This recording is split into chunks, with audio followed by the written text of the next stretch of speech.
Southwest London signed professional forms. It was the start of a journey littered with setbacks and diversions, but Frank Bruno doggedly maintained that one day he would reach his own holy grail.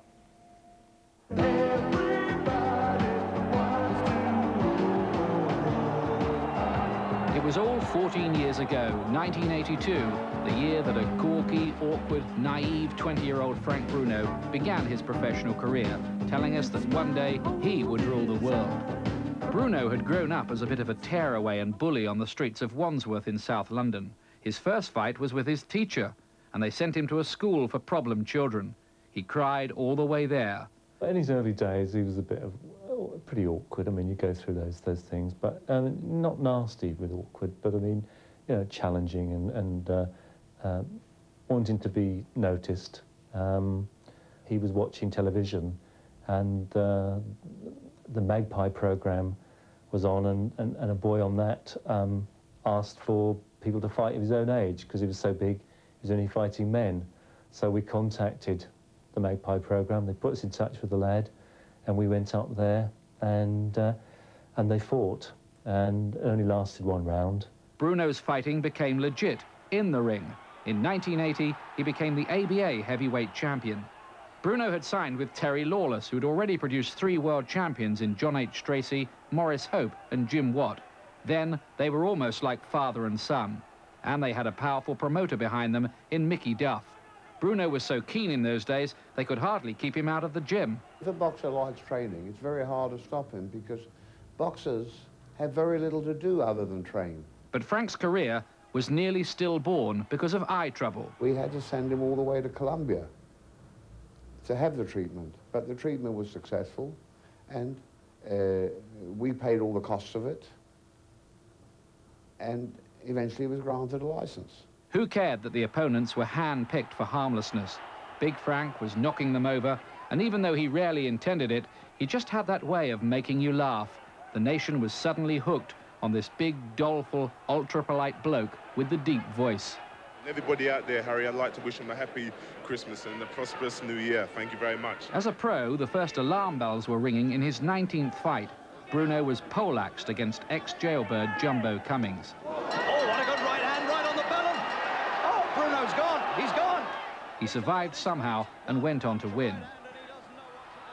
7 months later, in 1984, his unbeaten run came to an end. He dominated for 9 of the 10 rounds against future world champion Bone Crusher Smith.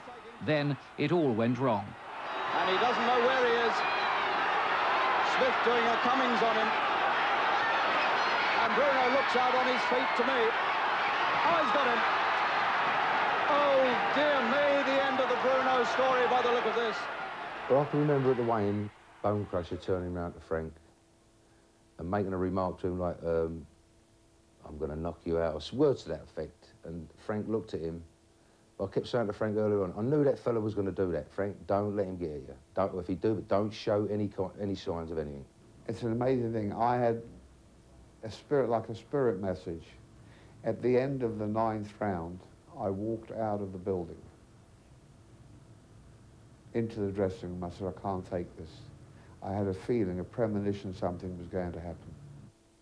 This could have been the end of the Bruno story. It wasn't. He continued to chase his improbable dream, and after he'd spread eagled the world-class South African Hedy Coetzee, the chance came to challenge at last for the world title against Philadelphia's terrible Tim Witherspoon. When we got in the ring, what got everyone really was, we all handled it well. There was Witherspoon's mob, there was me, Terry Lawless, Frank Black, Mickey Duff, and they were supposed to have 3 or 4 in the ring. They had about 20 people in the ring, and they would come right across to our corner, and we was pushing them back because we were going to finish up outside the ring. But they tried to put pressure on, that's what I'm trying to say, even before the first round in the ring. Now, we've got a young man, first time coming up for the World Heavyweight Championship, and they've come across. But she said to Frank, come on, don't worry about it. We're in the ring now, we're in the ring, nothing we can do about it. He handled it well. For 8 rounds, Bruno was going well that night at Wembley Stadium. Then the petrol tank ran dry in round 11.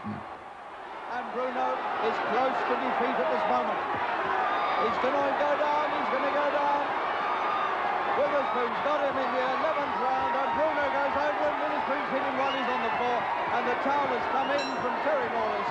It's all over. At the end of the 8th round, I had him 2 rounds ahead. You can't take nothing away from Frank Bruno. He was brilliant that night until he ran out of gas. You know, he got worn out, as I've said, lack of stamina. 3 years after Witherspoon, he got another title chance, this time at the Las Vegas Hilton against the young, savage champion Mike Tyson, then in his prime, despite the wreckage of his personal life. Bruno was down early on, but then rocked Tyson late in round 1. If only he'd followed it up. But even an off-key Iron Mike had too much class for Frank that night.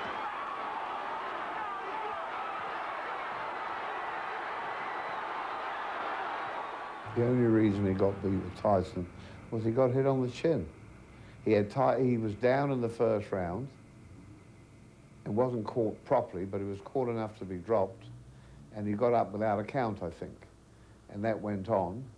And then he was, in my opinion, comfortably ahead at one stage, always with the danger of being knocked out. Then he got tired and got on the ropes and had nowhere to go. The same ending as the others. After Tyson, Bruno still came home a hero, but surely he was finished at world level. He needed further eye surgery, and the long-time partnership with Terry Lawless broke up acrimoniously. Lawless is still so upset by that split that he declined an invitation to talk about it on this program. Bruno had now matured. He was his own man, making his own big decisions. The experienced George Francis had taken over as trainer. But a third world title attempt against Lennox Lewis on a rainy night in Cardiff produced a carbon copy ending. Good start, no stamina or survival instincts. But against Lewis, Bruno had perhaps boxed better than ever that night in defeat.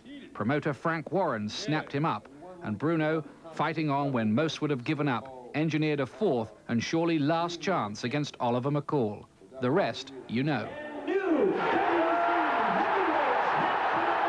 Bruno is the champion! Ian Dark on the long and very rocky road that Frank Bruno has travelled. Maybe